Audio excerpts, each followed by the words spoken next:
Hey guys, today I'm going to tell you how to block Wi-Fi for apps in any Samsung phone.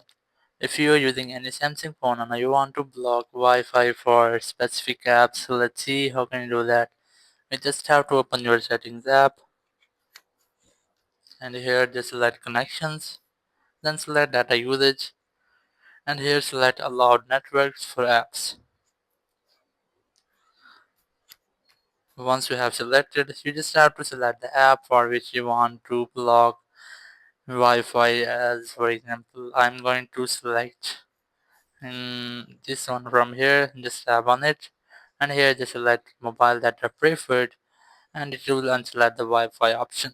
Once you have selected this option, the Wi-Fi usage for the specific app will be blocked. So that's how you can easily block Wi-Fi for apps in any Samsung phone. Thank you very much for watching the video. Until next video, bye bye.